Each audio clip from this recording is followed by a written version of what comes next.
സ്വതന്ത്ര വ്യക്തികൾ എന്ന നിലയിൽ അവർ വിവാഹിതരാകുന്നു എന്ന് കണ്ടാൽ മതി. രണ്ട് സ്വതന്ത്ര വ്യക്തികൾ എന്ന രീതിയിൽ അവർ വിവാഹിതരാകുന്നു. മഹാരാഷ്ട്രയിലുള്ള ചെറുപ്പക്കാരനും മധ്യപ്രദേശിലുള്ള യുവതിയും അവർ രണ്ടുപേരും വിവാഹിതരാവാൻ തീരുമാനിച്ചിരിക്കുന്നു. അങ്ങനെ തീരുമാനിച്ചപ്പോൾ അവർക്ക് തിരഞ്ഞെടുക്കാൻ പറ്റുന്ന ഏറ്റവും പ്രധാനപ്പെട്ട ഇന്ത്യയിലെ സ്ഥലം ഏതാണ് എന്നത് സംബന്ധിച്ച് അവർ തന്നെ വ്യക്തമാക്കിയിട്ടുണ്ട്, അത് കേരളമാണെന്ന്. അങ്ങനെ അവർ കേരളത്തിൽ വന്നു. കേരളത്തിലെത്തിയപ്പോൾ അവരുടെ തീരുമാനത്തെ അടിസ്ഥാനപ്പെടുത്തിയിട്ട് അവരിവിടെ വന്നിട്ടാണ്, അതായത് ശ്രീനാരായണ ഗുരു സ്ഥാപിച്ച ഒരു ക്ഷേത്രം, പ്രതിഷ്ഠ നടത്തിയിട്ടുള്ള ക്ഷേത്രം എന്ന രീതിയിലാണ് ഇവിടെയും അവരെത്തിയിട്ടുള്ളത്. മതമേതായാലും മനുഷ്യൻ നന്നായാൽ മതി എന്നുള്ളതാണല്ലോ ശ്രീനാരായണ ഗുരുവിൻ്റെ ആപ്തവാക്യം. അതിനടിസ്ഥാനപ്പെടുത്തിയിട്ട് സർവ്വമത വിഭാഗങ്ങളിലും അങ്ങനെയാണ് ശ്രീനാരായണ ഗുരു വ്യക്തമായിട്ട് സർവ്വമത സമ്മേളനത്തിൽ പറഞ്ഞത്. വിവിധ പേരുകളുണ്ട് മതത്തിൽ, പക്ഷേ എല്ലാ മതത്തിൻ്റെയും സത്ത ഒന്നാണെന്നാണ്. മാനവീയതയാണ്, മനുഷ്യത്വമാണ്.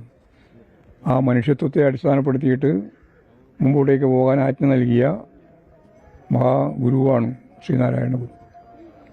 ആ ഗുരുവിൻ്റെ കാൽപ്പാടുകൾ പിന്തുടർന്ന് മുന്നോട്ടേക്ക് പോകുന്ന ഒരു ജീവിതം നയിക്കണമെന്നാണ് മഹാരാഷ്ട്രക്കാരനും അതുപോലെ തന്നെ മധ്യപ്രദേശുകാരിയും തീരുമാനിച്ചിട്ടുള്ളത്.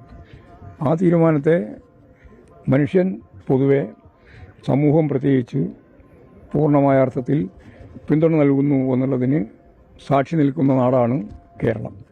അതാണ് കേരളത്തിൻ്റെ പ്രത്യേകത.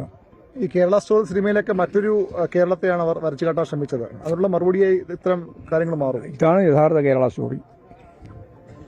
മതനിരപേക്ഷതയുടെ അങ്ങേയറ്റം, ജനകീയമായ, മനുഷ്യത്വപരമായ, മനുഷ്യസ്നേഹപരമായ ഒരവബോധം രൂപപ്പെടുത്തിയിട്ടുള്ള നാട് എന്ന രീതിയിൽ കേരളം ഇപ്പോഴും ലോകത്തിന് മുമ്പ് തന്നെ വളരെ പ്രധാനപ്പെട്ട ഒരു മാതൃകയാണ്.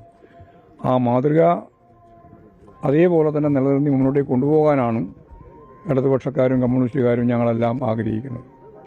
അതുകൊണ്ട് ഇങ്ങനെയുള്ള ഒരു വിവാഹം നടക്കുന്നു എന്ന് മനസ്സിലായപ്പോൾ അവരെ ആശംസിക്കുക, അവരെ അഭിവാദ്യം ചെയ്യുക എന്നുള്ളത് സമൂഹത്തിൻ്റെ ബാധ്യതയും ചുമതലയുമായിട്ട് ഞങ്ങൾ ഈ കാര്യം മനസ്സിലാക്കുന്നു എന്നേ അർത്ഥം.